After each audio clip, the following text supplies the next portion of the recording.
We come to the 42nd presentation in this year of the series Parayana, the way across, the way beyond the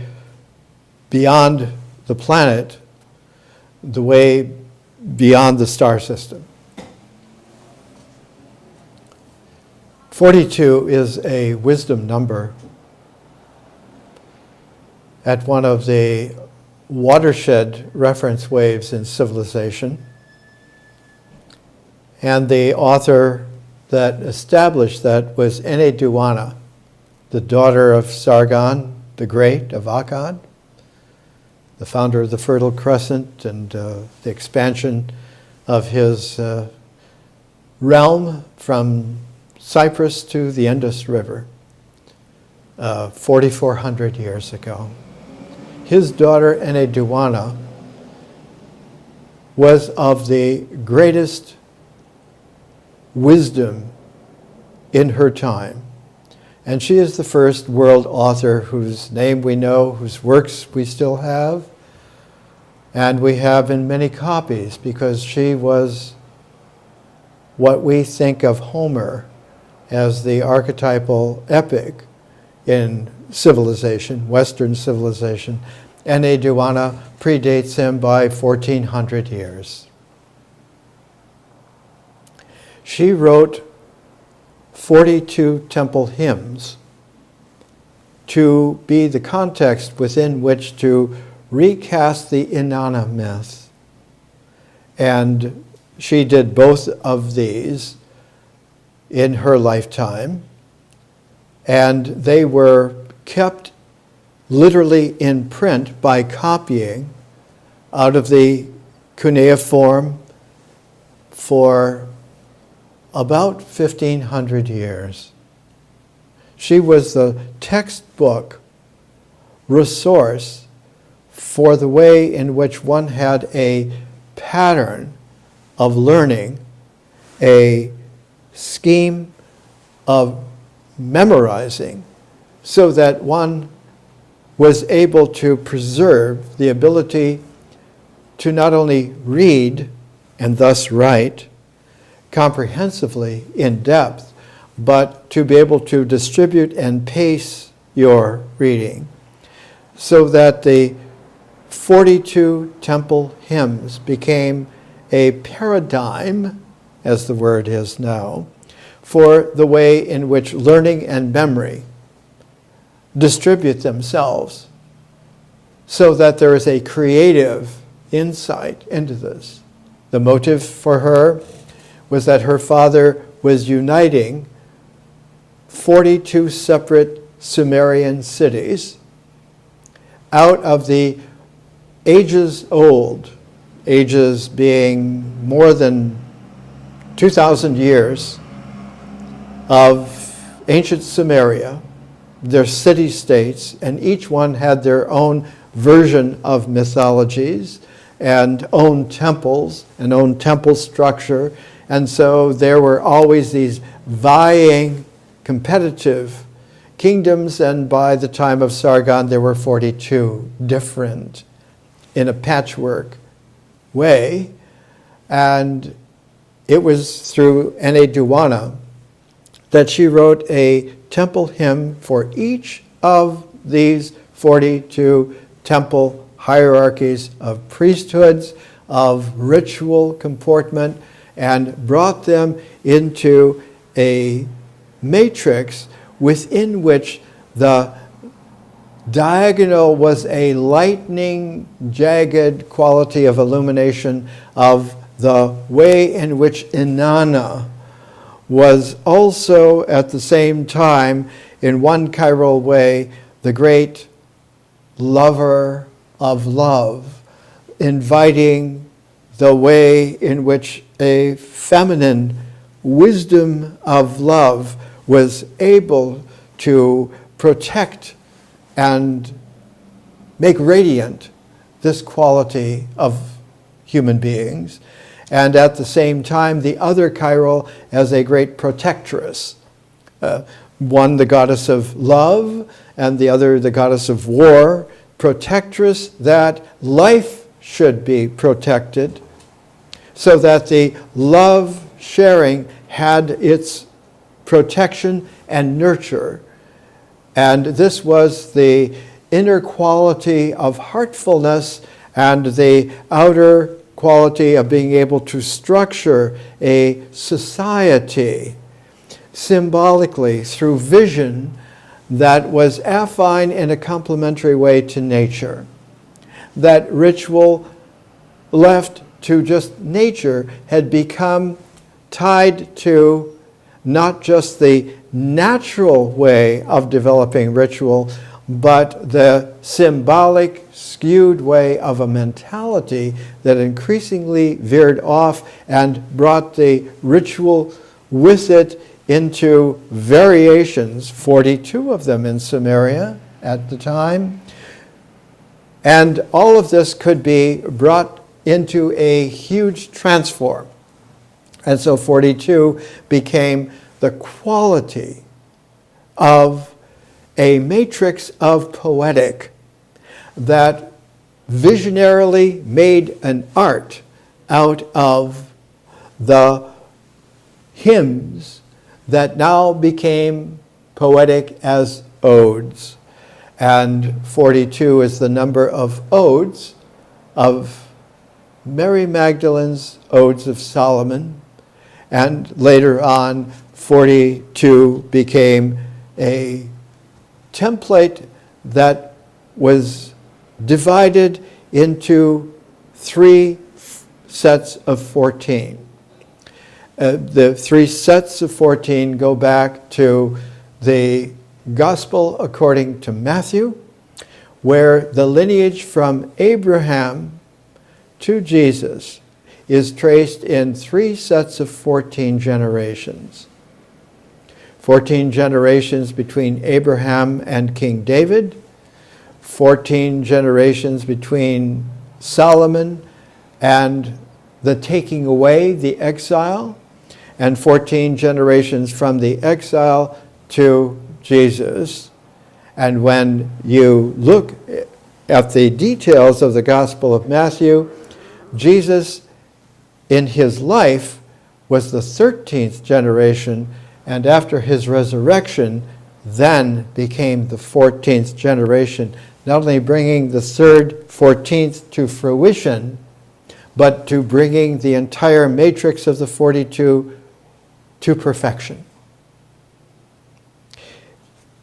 14 is the number of contemplation of the Holy Mystery poems by Ibn Arabi, written sometime in the middle of the early 1200s, and is an indication that by that time there was a great visionary re-understanding of remembering, of relearning, that completely transformed what before had been considered an Islamic empire into an expansion that included the incredible qualities of the mystical dimensions that were not corrallable as an empire, that were not just limited to a latest only prophet, but was distributed throughout a whole complex phased lineage. The way in which Ibn Arabi came to this was a vision. He was, as a young man, studying under one of the great teachers at the time, very, very wise, and whose books are still in print. He's known in the West as Averroes, and in Arabic, Ibn Rushd. His vision was that he saw that Moses, remembering Abraham, was very similar to Jesus remembering Moses, remembering Abraham, and that Muhammad was similar in the sense of remembering Jesus, who was remembering Moses, who was remembering Abraham, so that there was a sequence of spheres within spheres, wheels within wheels. And in the book of Ezekiel, in his vision about 540 BC, about 1600 years before Ibn Arabi, Ezekiel saw wheels within wheels way up in the air. And there have been, since the 1960s, 70s, books on the esoteric meaning in Ezekiel that he saw flying saucers. That in his vision, he saw what was the core of alien vessels surveying and trying not to contact, but really not trying to hide at all at that time. And later on, this became, in a couple of hundred years, the tradition of Enoch, in the book of Enoch, of 200 angels who had rebelled against God in heaven and who became fallen angels who desired to covet for themselves the daughters of men that they found comely, and had progeny who then, as Philo of Alexandria put it, they became giants. And Philo's book of Giants is related to that. They dwarfed the capacities of ordinary men. But one thing that they did not have the dimension of vision. And because they did not have the dimension of vision, they did not have the art of the jeweled person. And because of that, they did not have the ability to develop the whole qualities of history as the basis of science emerging, so that the arts and the sciences with vision and history were able to be a field and a complex flow, yielding the works of art and then the works of science, which had a great affinity for each other, and that all of this was not there for the giants, nor was it there for the fallen angels. It was up to divinely, mystically creative man who had been gifted with the ability for language to be not only heard and spoken, but to be read and seen. We know now from complex scientific investigation over many centuries, over millennia actually, that the primordial quality of sensing is through the eye, even back into crustaceans. Crabs have eyes. It is a quality, but they do not have a sophisticated sense of hearing. In fact, it isn't until you come to Homo sapiens, that you find a sophistication of being able to detect something which is very understandable and yet so minutely important as the air pressure. Because while eyes are primordial, going back to Cambrian times geologically, ears that are sensitive to hearing language that is spoken in an intelligent way, especially an intelligent way in which it can be then cross-indexed with seeing so that it can be written and read, because language that has been wisdom that has been well heard and able to be written so that it is able to be read, is able then to be spoken, to lift off the page, which is the test of a poem. If you cannot lift the poem so written off the page into your voice and be heard, then the ecology of recognition does not occur in poetry, does not occur then in the art, shows that the vision is not operative as an access to it, that the history is bogus, that the science is suspect. And one is left with an increasingly regressed, limited mentality that no longer is able to have the transparent symbols that are, quote, the windows of the soul, able to look out and to see, to look out and to then write what you see so that it can be read, so that it can be read out, so that the entire ecology of consciousness is able to come into play and to draw out the accumulating poisons in an undrained, unirrigated, stagnant mentality. Science, 21st century. This is out of date now. It's 2007. There's a new edition that came out just this year in 2014. Translational Control in Biology and Medicine, published by the Cold Springs Harbor Press. And Cold Springs, of course, is the famous Long Island Research Institute that has been completely transformed by James D. Watson over the last 50-some years, 60 years almost. While Francis Crick, co-author of the original DNA double helix papers, remained Francis Crick, a raconteur.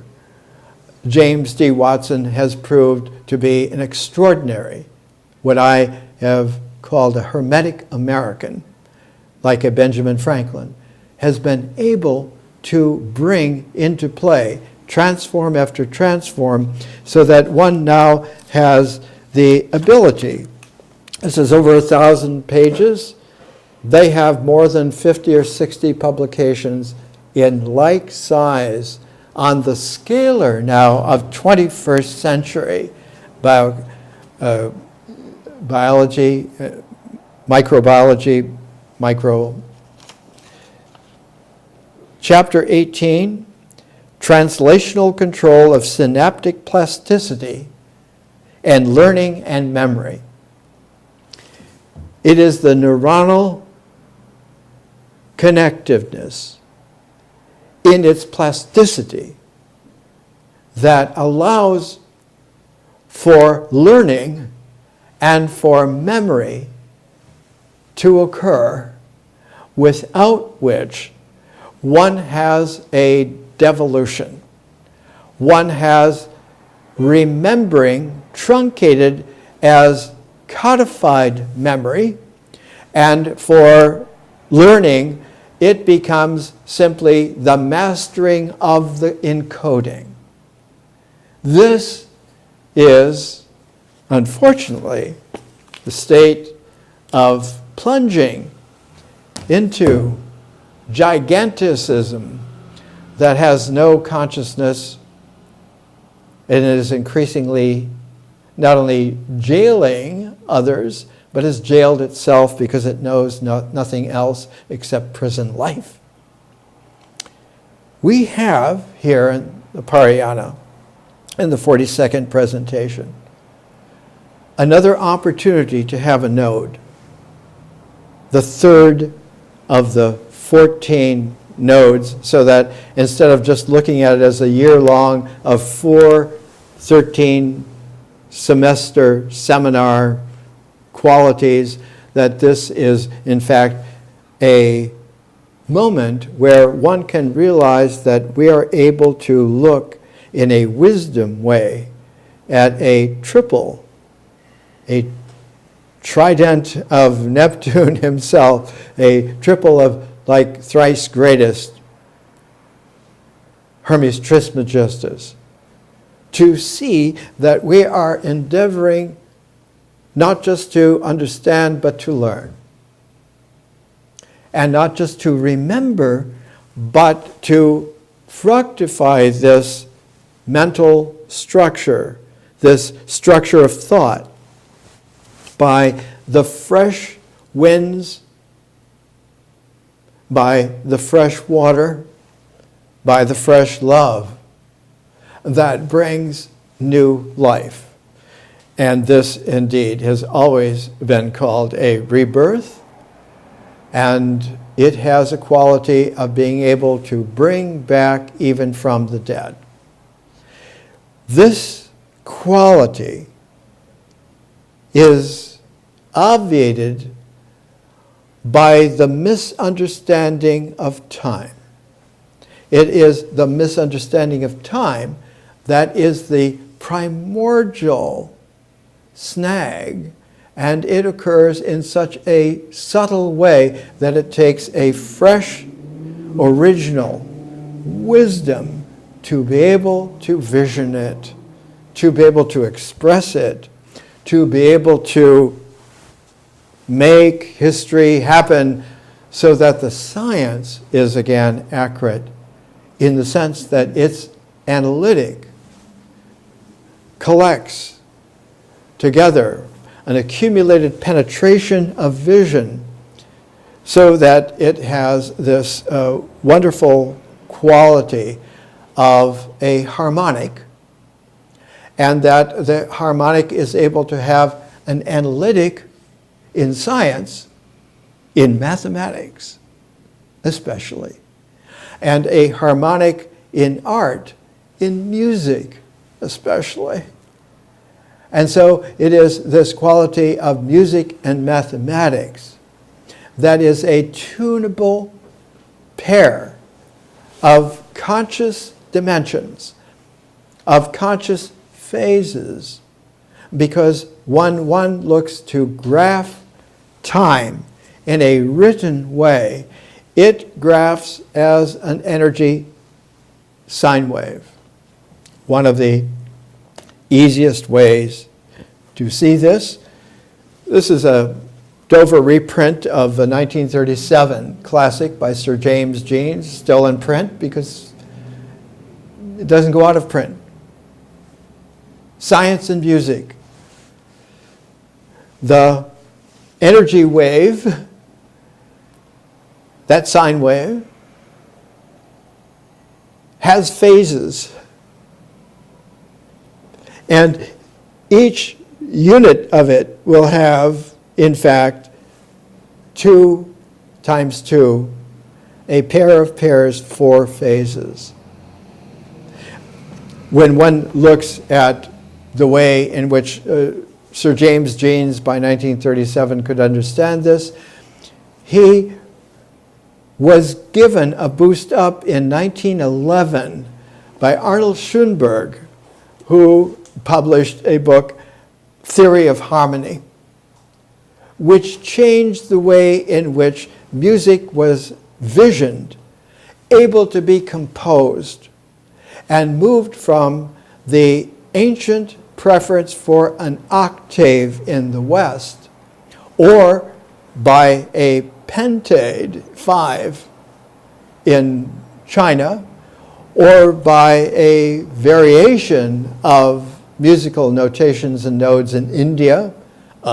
The ragas have a famous 1/3 composability quality that man is able to hear, 60-some different modes, and only 22 of them are able to be transposed into composition so that you can have this kind of a complexity, but one has to understand that there's twice as much that can't be written, but you have to be able to hear it with the inner ear.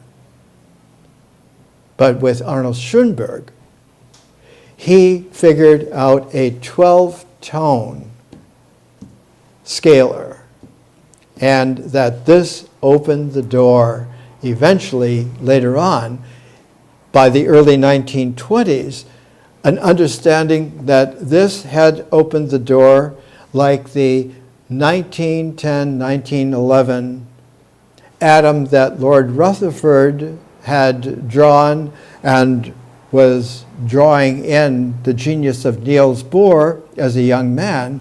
And by 1922, it was available for Bohr to pull ahead of almost everyone and to write about a new form of the atom, that it had a quality that one could now understand was leading to a complete revolution.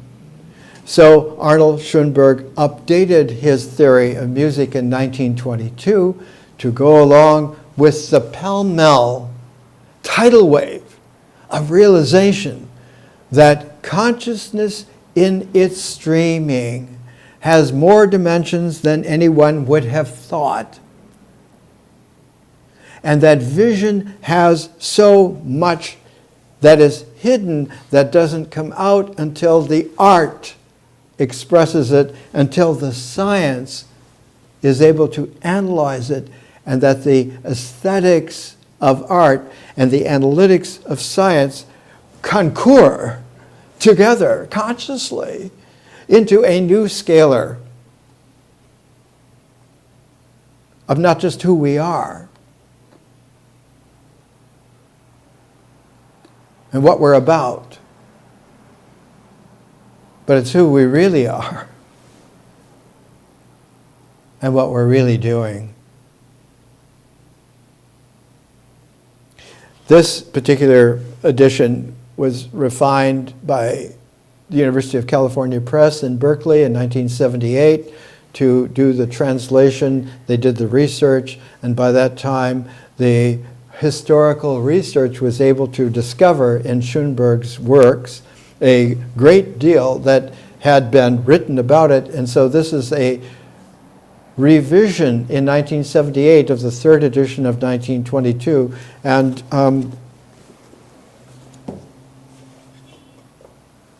they still read books like Science and Music. And the quality of that particular sine wave is exactly the quality that one finds, and I've put it in the notes, the way in which Einstein was able to redo the entire quality of physics and mathematics.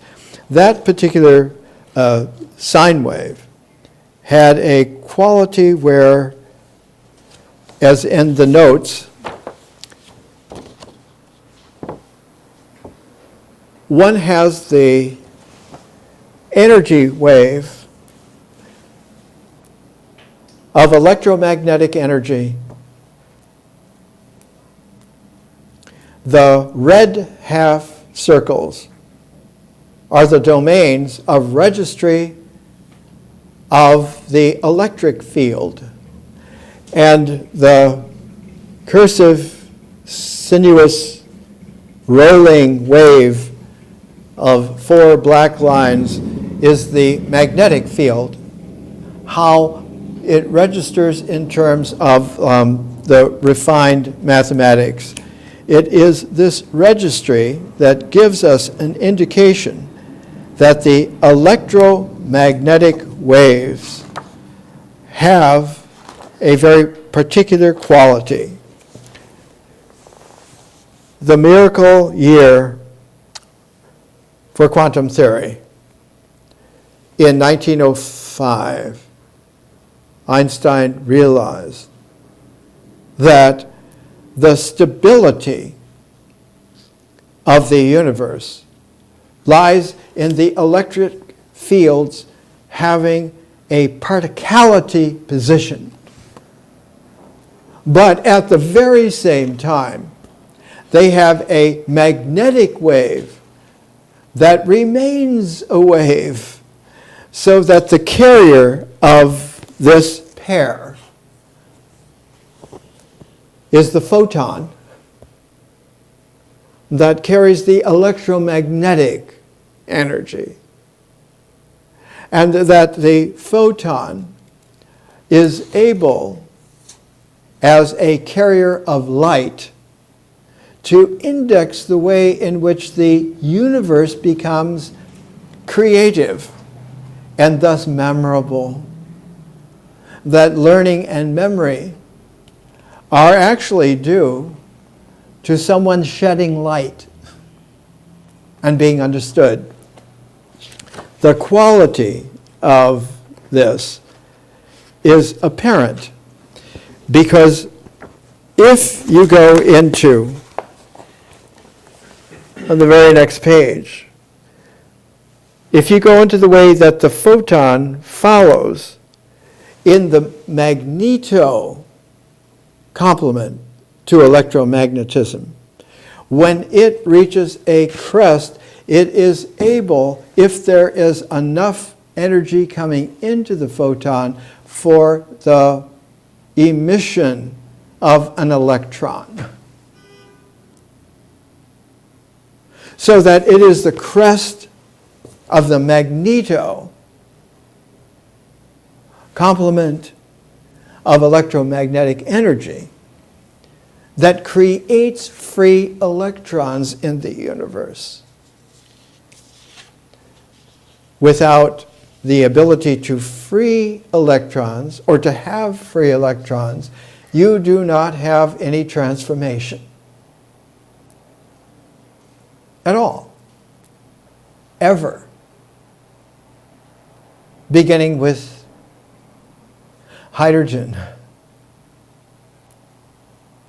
It is the freeing of electrons that is the quality that gives the trigger that one can now have a plasticity to the elements, to the atomic structure of elements in concert with the harmonic structuring creative capacity of wave forms.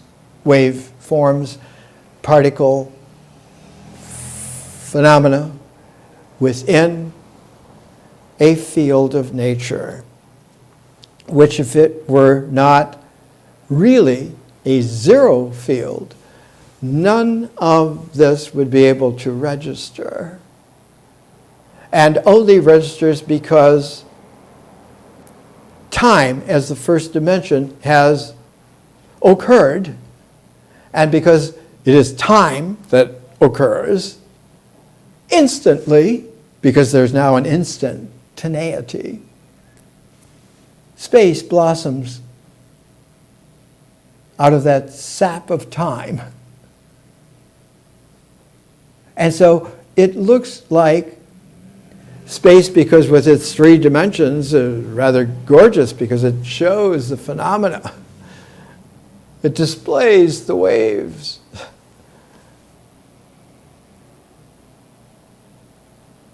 Where time becomes hidden in its originality deep within. Because its quality of occurrence is a gift spontaneously of the fertile zero field. And so temporality has an esoteric meaning beyond belief, beyond what a mental structure of codification can write or register or interpret.